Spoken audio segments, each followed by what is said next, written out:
still taken by surprise at the length that Dean was willing to go this week.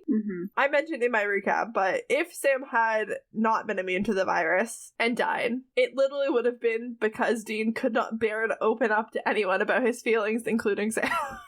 What a dumb cause of death. Like, I'm sure also that would have just destroyed Dean. Like, he would have actually gone through with it and, like, killed himself. But, like, oh my god, just speak to your brother. It's not worth almost killing him.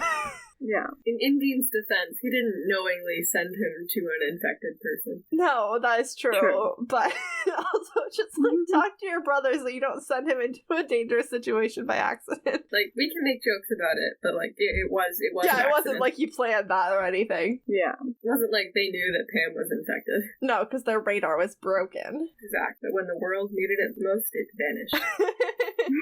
But yeah, Dean was just not at all, like, willing to live. He's feeling the weight of the secret. He's feeling the weight of being responsible for Sam, which he's been responsible for Sam's entire life. But, like, yeah, it's getting more complicated than just, like, make sure that Sam is physically okay. Yeah. And fuck John Winchester for doing this to him. Like, it's literally just something John did to him. If John had just not said anything, nothing would be different. But Dean would just, like, be, like, 100% less stressed about everything. He'd be, like, the normal amount of screwed up. Yeah, like, he would be concerned about Sam because stuff is happening to Sam. But, like, knowing that Sam could go dark side is not, and, like, that Dean might have to kill Sam, if that happens and Dean doesn't have a heads up, like, it doesn't change the situation any. Exactly. The fact that they had that same situation in this episode and Dean, like, couldn't do it.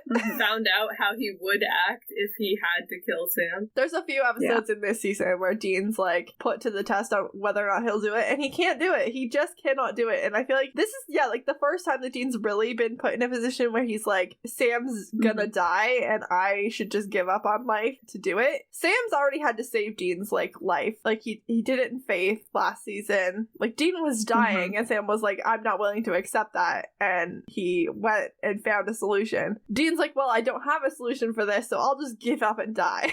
Because he's not okay. Yeah. I don't know if I can say that a different way and not just be saying the same thing over and over. So I think I'm gonna move on. I feel like sometimes I'm just repeating myself. No one is okay. No one's okay. Everyone's bad. Soul transactions, none. Sam's traumatic brain injury. Sam came very, very close to dying this week, and he did get attacked by Beverly, but he stayed conscious for both those things, so he was good. Yeah. That's awesome. Yeah, he's on a little, like, run, I believe, of consciousness.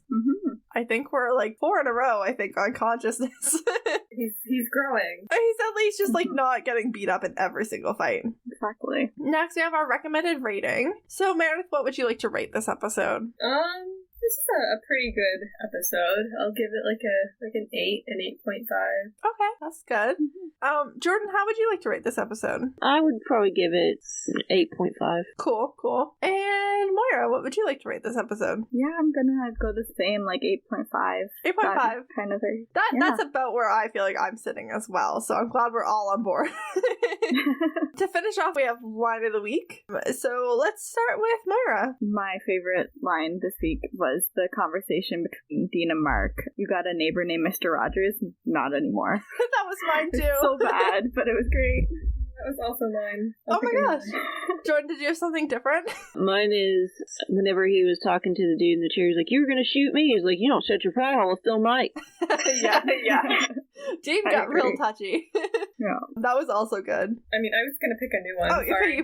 you had a backup. Go ahead with your backup. I didn't have a backup, so. Oh, okay. I thought it was kind of funny in a bad way when Dwayne was asking if anyone has seen his mom and dad, and Dean was like, awkward.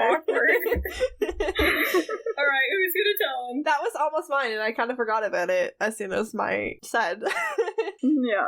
But no, that was good. Dean was making some inappropriate jokes this week, but, like, they were kind of needed. This episode would have been rough without them.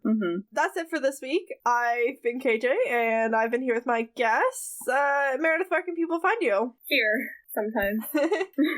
I am Shades of Dayanira on Tumblr and Instagram and TikTok, mostly Instagram. And if you go there, you'll see lots of cool drawings for the fantasy novel I'm writing. Amazing. And Moira, where can people find you? You can find me at Moira_Frisk on everything. And Jordan, where can people find you? At PsychicChick21 on TikTok. Awesome. And you can also just come back here next week if you want more Jordan or Meredith, because they will both be with us when we're covering Season 2, Episode 10, Hunted, with Jen, who's coming back. So that's fun. Come back for that, please.